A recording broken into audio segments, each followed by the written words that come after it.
Hello friends, आज हम बात कर लेते हैं ऑटो साइकिल की। इसमें हम जो है तीनों चीज़ें देखेंगे। एक तो हमारा थर्मल एफिशिएंसी निकालना, उसके बाद वर्क आउटपुट निकालना और मीन इफेक्टिव प्रेशर निकालना। तो यहाँ पर मैंने पीवी और टीएस डायग्राम दोनों बना दिए हैं। सबसे पहले हम जो है थर्मल एफिशिएंसी देख लेते हैं। तो ऑटो साइकिल में देखेंगे, ये पीवी डायग्राम है, ये टीएस डायग्राम है और इसके जो प्रोसेस हैं वो क्या होते हैं। जो आपका 1 to 2 प्रोसेस है, ये हमारा 1 to 2 प्रोसेस है, ये हमारा आइसेंट्रोपिक कंप्रेशन है। सो आप देखेंगे ये साइकिल जो है वो इस तरीके से जाएगी। तो 1 to 2 हमारा हो गया आइसेंट्रोपिक कंप्रेशन, राइट। तो एसआई के केस में जो कंप्रेशन होगा वहां पर फ्यूल और एयर के मिक्सचर को हम क्या करेंगे, कंप्रेस करेंगे। 2 to 3 में जो है हमारा 2 to 3 में हम क्या करते हैं, सिस्टम को हीट सप्लाई करते हैं QS। तो ये हमारा हो गया कांस्टेंट वॉल्यूम। देखिए इसके रिस्पेक्ट में अगर आप देखेंगे यहाँ पर, तो आप देखेंगे कांस्टेंट वॉल्यूम पर हीट सप्लाई हो रही है। सो यहाँ पर आप जो 2 to 3 है, heat supply at constant volume. और देखिए कांस्टेंट वॉल्यूम को हम आइसोकोरिक प्रोसेस भी कहते हैं। 3 to 4 जो प्रोसेस है वो हमारा कैसा है, आइसेंट्रोपिक एक्सपेंशन। 3 to 4 है आइसेंट्रोपिक एक्सपेंशन प्रोसेस है। और एक्सपेंशन के ड्यूरेशन पे हमको जो है वो वर्क आउटपुट मिलेगा, ठीक है, ये चीज हो गई। और 4 to 1 जो है वो मेरा हीट रिजेक्शन है। तो 3 to 4 में मुझे वर्क आउटपुट मिलेगा और 4 to 1 जो है वो हीट रिजेक्शन हो गया। तो 4 to 1 जो हो गया वो हो गया हीट रिजेक्शन। और यहाँ पर देखेंगे जो हीट रिजेक्शन हो रहा है वो भी क्या हो रहा है, कांस्टेंट वॉल्यूम पर ही हो रहा है, ठीक है ना। तो आप देखिए जो हमारा 1 to 2 प्रोसेस है ये कैसा है, आइसेंट्रोपिक है। 2 to 3 मैं यहाँ पर लिख देता हूँ, 2 to 3 ये जो है हमारा आइसोकोरिक है। और 4 to 1 भी हमारा जो है वो कैसा है, आइसोकोरिक है। तो ये हमारे 4 प्रोसेस हो गए हैं। और यहाँ पर हमको जो है इस तरीके से अभी हम कैलकुलेशंस करेंगे। और एक चीज इंपॉर्टेंट जो मैं बता दूं, ये V1 जो है वो V4 के बराबर होगा, क्योंकि ये कैसा प्रोसेस है, आइसोकोरिक है। और V2 जो होगा वो V4 के बराबर होगा। और ये वाला जो वॉल्यूम होता है जो V1 और V4 है, तो आप देखेंगे इसके रिस्पेक्ट में देखेंगे तो टोटल वॉल्यूम हो जाएगा और ये वाला क्लियरेंस वॉल्यूम हो जाएगा। तो आप ऐसे समझ लें, जो आपका ये वाला जो वॉल्यूम होगा ये स्वेप्ट वॉल्यूम हो जाएगा, राइट। और ये वाला जो वॉल्यूम है ये क्लियरेंस वॉल्यूम हो जाएगा। आप दोनों को प्लस कर देंगे तो आप जब V1 तक पहुंचेंगे तो V1 में ये टोटल वॉल्यूम हो जाएगा। तो आप ऐसे लिख देते हैं, VT total volume is equal to swept volume plus clearance volume. तो इसकी भी हमें आगे जरूरत पड़ेगी। तो ये हमारे प्रोसेस हो गए। और थर्मल एफिशिएंसी शुरू करते हैं। यहाँ पर सबसे पहला जो हम थर्मल एफिशिएंसी निकालेंगे। और उससे पहले मैं आपको ये बता दूं कि ऑटो साइकिल जो है वो किसकी साइकिल है, एसआई इंजन की साइकिल है। ये एसआई इंजन की साइकिल है। और इसके लिए हम थर्मल एफिशिएंसी अभी निकालेंगे। थर्मल एफिशिएंसी जो है ऑटो साइकिल की, थर्मल एफिशिएंसी का फॉर्मूला होता है work output divided by heat supply, ठीक है ना। और वर्क आउटपुट जो होगा वो क्या होगा, हीट, आप इसको यहाँ लिख लीजिए, heat supplied minus heat rejected. ये आपका हो गया नेट वर्क आउटपुट और डिवाइडेड बाय आपका हीट सप्लाई हो गया, राइट। ये हो गया। अब हम देख लेते हैं हीट सप्लाई कहाँ पर हो रही है। देखिए हीट सप्लाई 2 to 3 में हो रही है, हीट रिजेक्शन जो है वो 4 to 1 में हो रहा है। तो वैल्यूज हम लिख लेते हैं। तो पहले तो मैं हीट सप्लाई निकाल लूँ। हीट सप्लाई जो हो रही है वो कहाँ पर हो रही है, आइसोकोरिक प्रोसेस में हो रही है 2 to 3 में। तो आइसोकोरिक के लिए जो हम हीट सप्लाई निकालते हैं वो MCV डेल्टा T से निकालते हैं। तो डेल्टा T यहाँ पर क्या हो जाएगा, चेंज इन टेम्परेचर। तो आप क्या करें, T3 माइनस T2, बड़े में से छोटा माइनस करते हैं, राइट। और इसी तरीके से आप क्या करें, हीट रिजेक्शन निकाल लें। तो हीट रिजेक्शन जब QR निकालेंगे तो ये हो जाएगा MCV डेल्टा T। और फिर ये आपका हो जाएगा देखिए CV क्यों ले रहे हैं, क्योंकि जो प्रोसेस है वो क्या है, कांस्टेंट वॉल्यूम पर हो रहा है। तो MCV T4 माइनस T1। अब हमने क्या करना है, इन्हीं वैल्यूज को उस इक्वेशन में पुट कर देना। तो यहाँ से जो आपको मिलेगा एफिशिएंसी ऑफ ऑटो साइकिल, ये आपको मिल जाएगा, हीट सप्लाई रख दीजिए पहले आप, तो ये हो जाएगा mCv T3 minus T2 minus heat rejected ये रहा, तो mCv T4 minus T1 divided by heat supply, so mCv T3 minus T2। अब यहाँ पर देखिए ये mCv और ये mCv और ये mCv है, तो ये आप क्या करेंगे, कॉमन लेके कट जाएगा। तो मैं यहाँ पर डायरेक्ट लिख देता हूँ, तो आपको जो रिलेशन मिलेगा T3 minus T2 minus T4 minus T1 और नीचे आपको मिलेगा T3 माइनस T2। अब हम क्या करेंगे, ये जो डिनोमिनेटर को है उसको अलग अलग कर देंगे। तो डिनोमिनेटर को अलग अलग करेंगे तो यहाँ पर तो आपका 1 आ जाएगा, ये देखिए ये पूरा पूरा इससे कट जाएगा, माइनस यहाँ पर आ जाएगा आपका T4 minus T1 divided by T3 minus T2। ये रिलेशन आपको मिल जाएगा। अब हम क्या करेंगे, यहाँ से T1 कॉमन ले लेंगे, तो यहाँ से जो है मैं T1 को कॉमन ले लूंगा। मैं इस रिलेशन को रब करके ऊपर लिख दे रहा हूँ ताकि जो है आगे मुझे कुछ इससे कुछ काम करना है मुझे इसमें। तो यहाँ पर तब तक आप इसको पॉज करके नोट कर लीजिए। सो यहाँ पर जो एफिशिएंसी ऑफ ऑटो साइकिल मेरी निकल के आई, जो मैं अभी यहाँ से हम क्या करेंगे, T1 को कॉमन ले लेंगे, तो 1 माइनस T1 को कॉमन ले लेंगे तो ऊपर T1 और यहाँ देखिए क्या हो जाएगा T4 अपॉन T1 माइनस 1। ठीक है ना, थोड़ा सा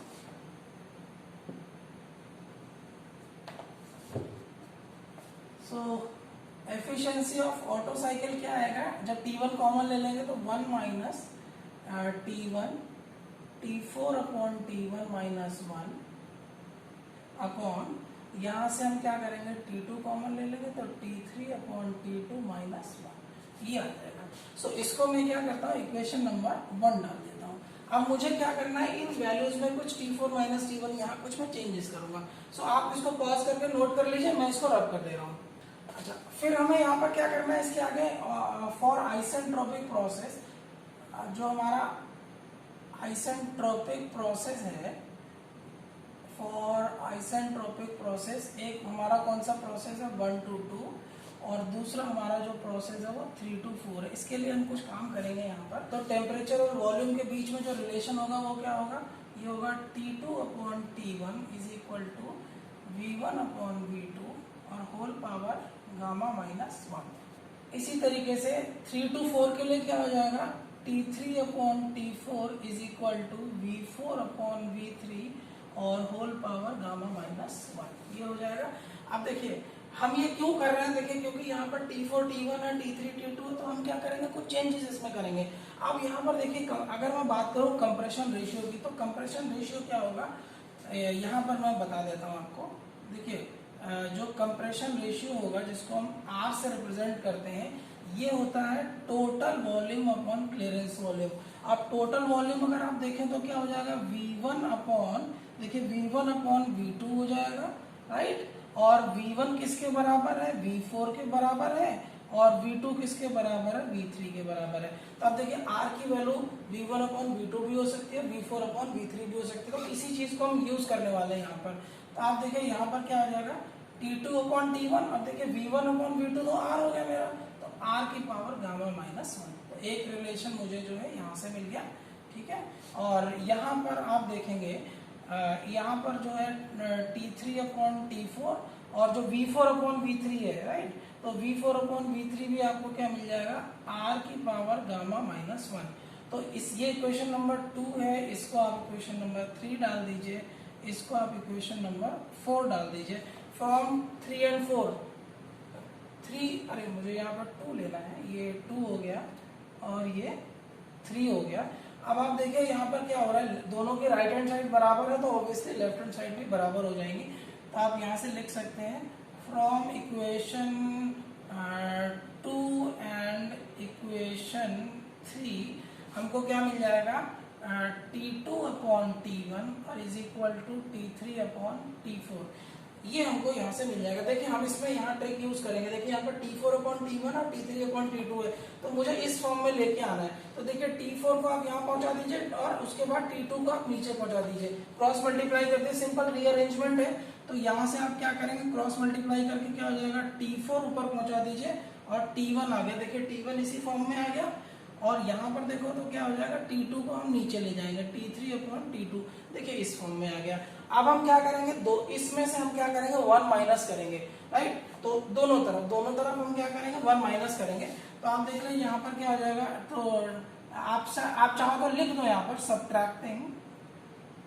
subtracting 1 from both the sides, right. तो जो आपको रिलेशन मिलेगा वो मिलेगा T4 upon T1 minus 1 is equal to T3 upon T2 minus 1, और इस चीज को आप इक्वेशन नंबर क्या दे दें, 4 दे दें।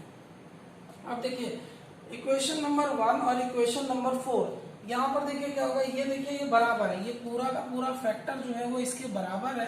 तो आप देखिए ये ऊपर वाला फैक्टर और ये नीचे वाला फैक्टर दोनों बराबर है, तो ये दोनों कैंसिल हो जाएंगे। तो मैं इसको यहाँ पर रब कर देता हूँ, आप चाहें तो तब तक नोट कर ले पॉज करके। अब यहाँ पर जो है ये मैं सिंपल सीधे लिख दे रहा हूँ, from equation 1 and equation 4, right. तो ये आपको जो एफिशिएंसी ऑफ ऑटो साइकिल मिल जाएगी वो मिल जाएगी 1 माइनस T1 अपॉन T2, ये मिल गया आपको efficiency of auto cycle T1 upon T2। एक तो ये एफिशिएंसी आपको टेम्परेचर के टर्म में मिली, इसको मैं रब कर रहा हूँ, बाकी आगे बढ़ेंगे। और यहाँ पर मैंने एक रिलेशन निकाला था जो इससे पहले था, आप देखेंगे जिसको मैंने इक्वेशन नंबर 2 और 3 दिया था, तो वहां पर देखेंगे मैंने क्या निकाला था, T2 अपॉन T1 जो था वो किसके बराबर था, V1 अपॉन V2 की पावर गामा माइनस 1 इसके बराबर था। और देखिए V1 अपॉन V2 जो मेरा किसके बराबर है, R के बराबर है। तो मैं यहाँ पे लिख सकता हूँ, ठीक है, T2 upon T1 is equal to V1 upon V2 मेरा हो गया R की पावर गामा माइनस 1। इसको जब हम इनवर्स कर देंगे तो मेरे को जो मिलेगा T1 अपॉन T2 वो मिल जाएगा 1 अपॉन R की पावर गामा माइनस 1। तो इस रिलेशन को बाद में हम यहाँ पुट कर देंगे, ये ऑलरेडी हम कर चुके हैं। सो एफिशिएंसी ऑफ ऑटो साइकिल अगर आप दिखाना चाहते हैं तो साइड में इसको दिखा देंगे, कोई दिक्कत वाली बात नहीं है। सो 1 माइनस T1 अपॉन T2 की जगह मैं क्या रख दूं, 1 अपॉन R की पावर गामा माइनस 1। तो एफिशिएंसी ऑफ ऑटो साइकिल आपको ये निकल के आ जाएगी, राइट। तो टेम्परेचर के टर्म में और कंप्रेशन रेशियो एडियाबैटिक एक्सपोनेंट के टर्म में है। अच्छा, इसके बाद जो इम्पोर्टेंट जो कंक्लूजन वाला पार्ट है जो मुझे इसमें दिखाना है, सो वो उसको बहुत इंपॉर्टेंट है, वो आपको बहुत ध्यान रखना चाहिए। तो यहाँ पर देखिए कंक्लूजन क्या निकलता है इसके। अब हमारे पास दो रिलेशन आ गए एफिशिएंसी ऑफ ऑटो साइकिल के, ठीक है। तो सबसे पहली चीज मुझे ये देखना है कि ये किन किन फैक्टर पर डिपेंड कर रहा है और किन किन फैक्टर पर डिपेंड नहीं कर रहा है। अगर हम फॉर्मूले को देखें तो एफिशिएंसी ऑफ ऑटो साइकिल जो है वो किस किस का फंक्शन है।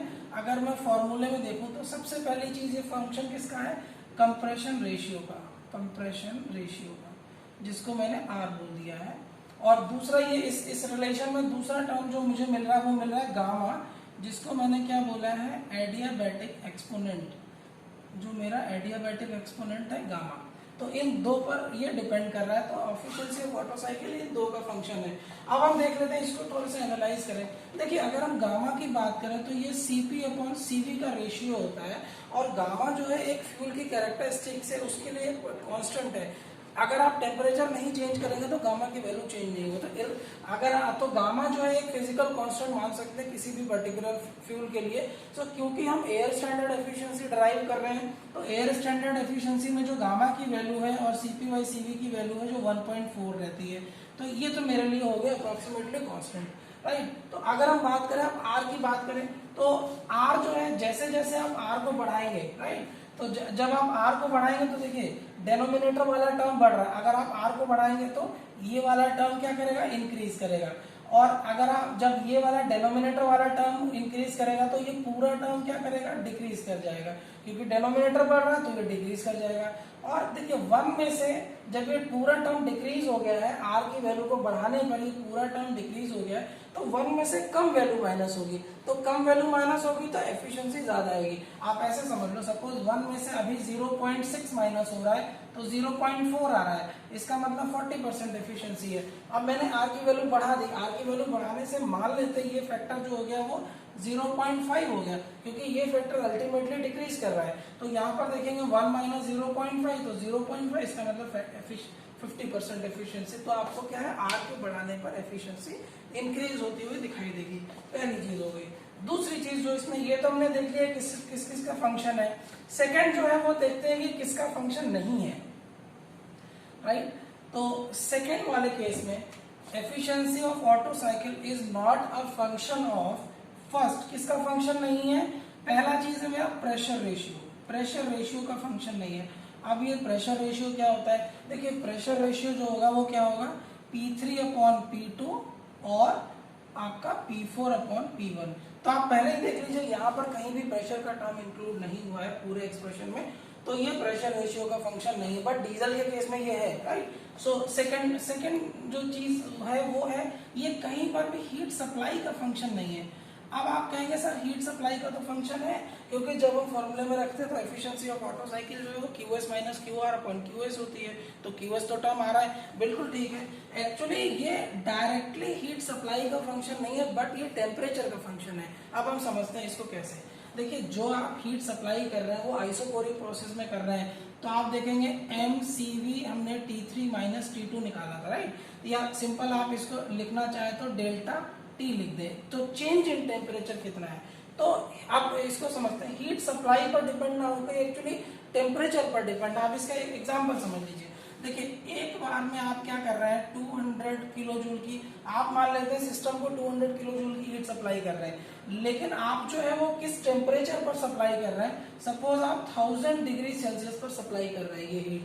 और सेकेंड केस में अगर आप हीट सप्लाई सेम करें, 200 किलो जूल की हीट सप्लाई करें, लेकिन टेम्परेचर आपका जो हो वो 1500 डिग्री सेल्सियस हो, तो आप देखिए इफेक्टिवनेस किसमें ज्यादा होगी, वो इसमें ज्यादा होगी। अगर आप same amount of heat supply करें हायर टेम्परेचर पर, तो जो नेटवर्क आउटपुट है वो बढ़ जाएगा, क्योंकि इसके पास ज्यादा पोटेंशियल है काम करने का। यही एक रीजन है कि स्टीम टरबाइन में हम क्या करते हैं, स्टीम 100 डिग्री सेल्सियस पर भी है, स्टीम 150 पर भी है, स्टीम 700 पर भी है, स्टीम 1000 पर भी है, लेकिन जो 1000 डिग्री सेल्सियस पर जो स्टीम होती है उसके पास पोटेंशियल ज्यादा होता है, राइट। तो इसीलिए हम क्या करते हैं, स्टीम टरबाइन में ड्राई या सुपर हीटेड स्टीम भेजते हैं, ताकि हायर टेम्परेचर पर और उसका जो वर्क आउटपुट होता है वो आपको इंक्रीज दिखाई देता है। सो यहाँ पर हीट सप्लाई जो है अगर आप हायर टेम्परेचर पर, तो कहने का मतलब है ये टेम्परेचर पर डिपेंड कर रहा है डायरेक्टली, राइट। यहाँ पर हम देख सकते हैं टेम्परेचर पर डिपेंड कर रहा है ये। थर्मल एफिशिएंसी देख लिया। अब थर्मल एफिशिएंसी के बाद हम नेटवर्क आउटपुट देख लेते हैं। तो देखिए नेटवर्क आउटपुट अगर आपको निकालना है तो नेट वर्क आउटपुट जो होगा वो किसके बराबर होगा, जो आप सिस्टम पर वर्क डन करते हैं, या तो आप सिस्टम पर वर्क डन करें और या फिर सिस्टम वर्क डन करें सराउंडिंग पर, राइट।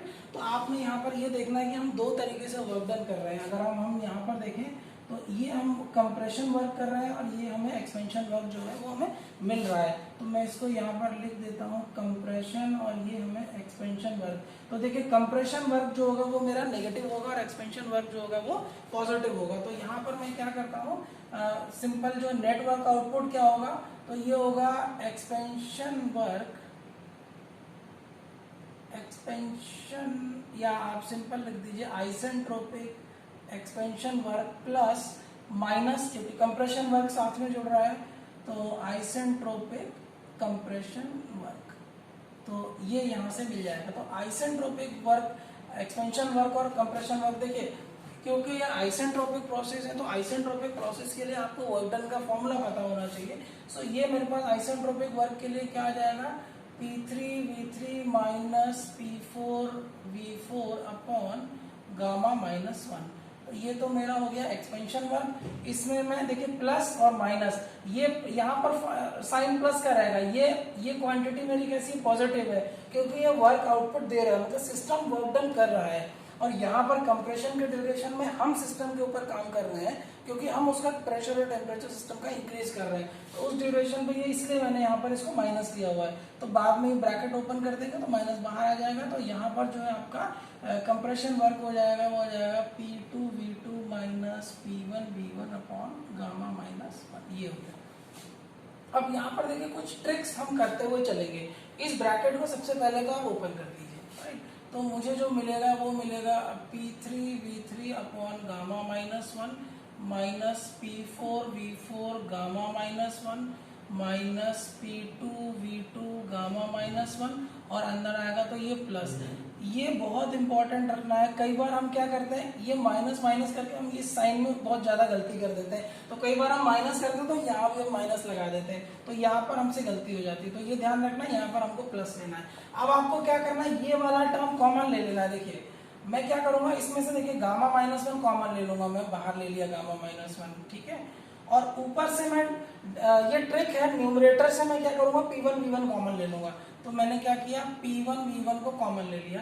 तो इस तरीके से जो मुझे अंदर वैल्यू मिलेगी वो P3V3 upon P1V1 minus P4V4 upon P1V1 और माइनस P2V2 अपॉन P1V1 और देखिए प्लस साइन आएगा और यहाँ पर आ जाएगा आपका 1। ये चीज है। तो कुल मिला के कहने का मतलब है इस पूरे फैक्टर को आपको कॉमन लेना है। तो ये वैल्यू मेरी बाहर रह जाएगी। अब मैं इसमें कुछ हम चेंज करेंगे। क्या चेंज करेंगे वो देख लेते हैं। देखिए हम यहाँ पर आइसेंट जो हमारा आर है, कंप्रेशन रेशियो है, कंप्रेशन रेशियो जो हमने आर बोला है वो क्या चीज है। आर अगर हम देखें तो V1 अपॉन V2 हो जाएगा, राइट। और यहाँ पर देखें दूसरा जो मुझे V1 किसके बराबर है, V4 के बराबर है, और V2 किसके बराबर है, ये V3 के बराबर है, राइट। क्योंकि देखिए कांस्टेंट वॉल्यूम प्रोसेस हो तो V1 V4 के बराबर है और V2 जो होगा वो V3 के बराबर है, इसलिए जो कंप्रेशन रेशियो है वो ये निकल के आएगा। अब हम देख लेते हैं यहाँ पर क्या क्या वैल्यूज हैं। तो अब देखिए क्योंकि V1 V2 इक्वल है तो हम इसको करते चलते हैं साथ में। तो इधर देखिए तो आपको P1V1 अपॉन गामा -1, राइट। और इसको फिलहाल के लिए अभी छोड़ देते हैं हम, अभी इसमें कुछ काम नहीं करने जा रहे हैं, राइट। तो P3V3 अपॉन P1V1 इसको ऐसे ही छोड़ देते हैं। यहाँ पर आते हैं, देखिए V4 और V1, देखिए V1 और V4 बराबर है तो ये कट जाएंगे, ये और ये कट जाएगा। तो हमको जो मिलेगा वो मिलेगा P4 अपॉन P1। और यहाँ पर आते हैं V1 V2 में देखिए कुछ हो रहा है क्या, तो देखिए V1 अपॉन V2 क्या है, R है, V1 अपॉन V2 R है, लेकिन यहाँ पर मेरे पास V2 अपॉन V1 है तो नीचे R आ जाएगा। तो ये मुझे मिलेगा P2 अपॉन P1 और अपॉन में R मल्टीप्लाई में एंड प्लस 1, ये मुझे जो है फॉर्मूला मिलेगा। अब यहाँ पर मुझे कुछ काम करना है, ये देखते हैं। देखिए हमारे पास आइसेंट्रोपिक प्रोसेस है, तो आइसेंट्रोपिक प्रोसेस के लिए मेरे पास कौन सा 1 to 2 और 3 to 4 आइसेंट्रोपिक प्रोसेस है। तो देखिए आइसेंट्रोपिक प्रोसेस जो मेरा 1 to 2 है तो उसके लिए मैं लिख सकता हूँ P1V1 की power gamma is equal to P2V2 की पावर गामा। एक चीज मुझे यहाँ पर आ गई है, तो यहाँ पर मैं इसको क्या करूंगा, थोड़ा सा चेंज कर दूंगा। तो V1 अपॉन V2, देखिए V1 अपॉन V2 और इसकी power gamma, V1 upon V2 की पावर गामा, और ये मेरे पास आ जाएगा P2 अपॉन P1, राइट। तो देखिए V1 अपॉन V2 मेरे पास क्या है, R है, तो ये मैं क्या करूंगा, R लिख दूंगा, R की power gamma P2 upon P1। तो देखिए P2 अपॉन P1 जो है वो R की पावर गामा के बराबर आ जाएगा। तो एक रिलेशन मुझे यहाँ से ये मिल जाएगा। और दूसरा अगर मैं देखूं, दूसरा जो आइसेंट्रोपिक प्रोसेस मेरा 3 to 4 है, उस केस में भी मैं यही काम कर सकता हूँ। P3V3 की पावर गामा, यहाँ लिख देता हूँ मैं, P3V3 की power gamma is equal to P4V4 की पावर गामा, राइट। तो यहाँ पर हमने क्या करना है, V4 अपॉन V3 की power gamma, V4 upon V3 की पावर गामा, ये हो जाएगा। और हमने क्या करना है, इधर आ जाएगा ये, तो P3 अपॉन P4, ये मेरे पास एक रिलेशन। और देखिए V4 अपॉन V3 भी क्या है, मेरा R है, तो मैं यहाँ से क्या लिख सकता हूँ, R की पावर, यहाँ से लिख दूंगा R की power gamma is equal to P3 upon P4। तो एक तो मुझे ये मिल गया, ये दो चीजें मिल गई मुझे यहाँ से आइसेंट्रोपिक प्रोसेस के लिए। और हम क्या करते हैं, एक और वैल्यू, इसको मैं रब कर देता हूँ, तो यहाँ से जो है, यहाँ इसको आप पॉज करके तब तक नोट कर सकते हैं।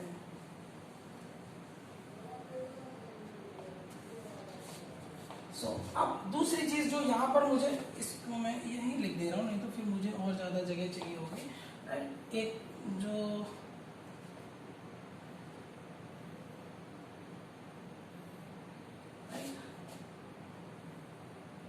ये इसका है यहाँ पर, ठीक है।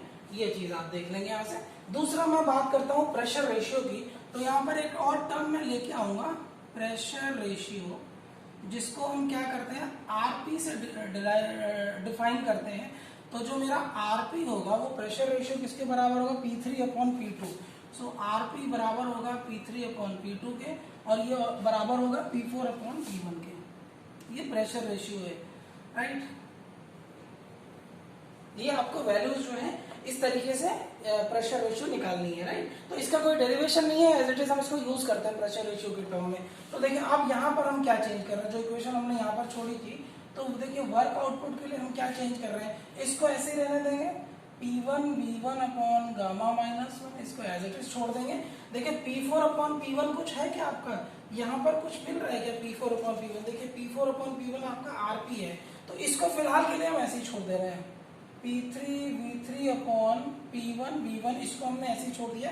देखिए P4/P1 आपका क्या है, आरपी है, तो यहाँ पर हम क्या करते हैं आरपी लिख दिया, ठीक है। अब देखिए P2/P1 कुछ है क्या, देखिए P2/P1 आर की पावर गामा है, तो यहाँ पर हम क्या करेंगे, ऑलरेडी मेरे पास ये टर्म है, तो मेरे पास क्या आ जाएगा P2/P1 आर की पावर गामा, और जो डेनोमिनेटर में आर है वो यहाँ रह जाएगा, और +1, ये चीज मेरे पास रिलेशन आ गया। अब हम इस पर काम करेंगे। अब इस पर काम करने के लिए मेरे पास क्या है, एक ट्रिक मुझे यूज करनी है यहाँ पर, राइट, उसको हम देख लेते हैं।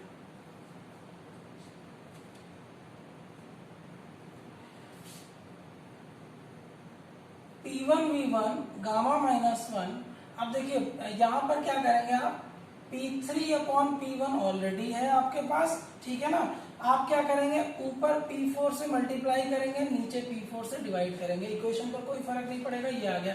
और V3 और V1 मेरे पास ऑलरेडी यहाँ पर है, तो देखिए V3 है ऑलरेडी आपके पास, और आपके पास क्या है V1 भी है, और देखिए V1 जो है वो V4 के बराबर है। या तो आप V3 को V2 से रिप्लेस कर लीजिए, या V1 को इससे रिप्लेस कर लीजिए V4 के साथ। तो हम यहाँ पर क्या करेंगे, जो देखिए V3/V4 कर लेते हैं, देखिए, राइट। तो ये मेरे पास जो रिलेशन निकल के आएगा, V3 और V1 की जगह मैंने क्या कर लिया V4। देखिए यहाँ पर मैंने ऑलरेडी बताया है V1 जो है वो किसके बराबर है, V4 के बराबर है।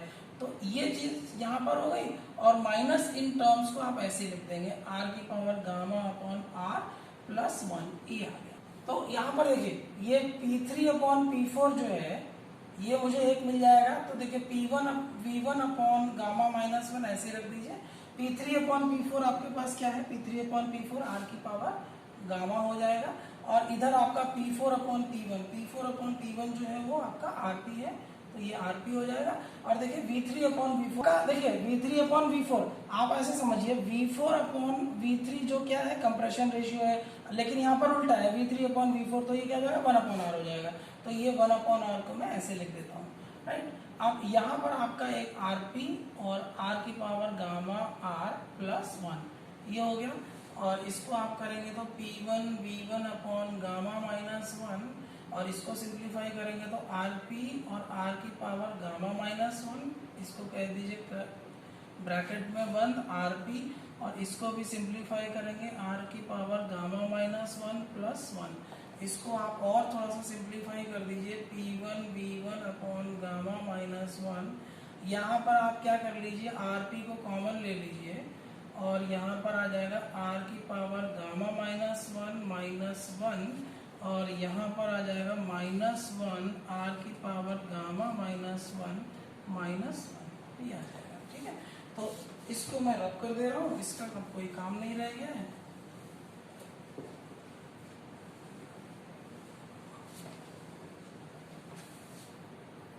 तो यहाँ पर देखेंगे क्या हो जाएगा, P1V1/गामा-1, राइट, और यहाँ पर RP-1, और ये हो जाएगा R की पावर गामा-1 तो अल्टीमेटली आपका जो इक्वेशन है वो इस तरीके से मिल जाएगी, राइट। तो ये आपका नेटवर्क आउटपुट के लिए रिलेशन आपका डेवलप हो गया ऑटो साइकिल के लिए। तो मीन इफेक्टिव प्रेशर जो है वो, जिसको हम PM से डिनोट करते हैं, और इसका फॉर्मूला होता है work output divided by swept volume, right. और अभी जो हमने वर्क आउटपुट निकाला है, आपको वो वैल्यू यहाँ पर सिंपली पुट कर देनी है। तो P1 अपॉन गामा माइनस 1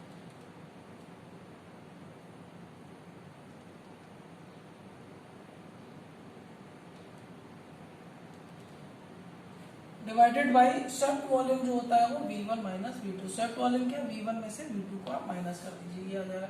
तो अब हमें यहाँ पर कुछ नहीं करना है, सिंपल है। आप यहाँ से क्या करेंगे, आप V2 को कॉमन ले लीजिए, तो आपको P1 V1 upon gamma minus 1, ऊपर आप एज इट इज रहने देंगे और यहाँ से आप V2 को कॉमन ले लेंगे। तो ऊपर बहुत ज़्यादा चेंजेस आपको नहीं करने हैं, गामा माइनस 1 और यहाँ पर आपने क्या करना है, V2 को कॉमन लेंगे तो V1 अपॉन V2 माइनस 1 और V2 कॉमन हो जाएगा। इसको हम आगे सिंप्लीफाई कर देते हैं, तो इसको जब रीअरेंज करेंगे तो आपको मिलेगा P1 V1 upon gamma minus 1 V2 और ऊपर जो है RP माइनस 1 और R की पावर गामा माइनस 1 अपॉन, देखिए V1 अपॉन V2 आपका क्या है, कंप्रेशन रेशियो R है, ये हो जाएगा। और देखिए V1 अपॉन V2 जो है ये आपका क्या हो जाएगा, R, right. V1 upon V2 आपका हो गया R। तो जो रिलेशन आपको मिलेगा P1 into R and RP minus 1 R की पावर गामा माइनस 1 अपॉन में आपका आ जाएगा गामा माइनस 1 R माइनस 1। तो ये आपका मीन इफेक्टिव प्रेशर के लिए रिलेशन आ जाएगा।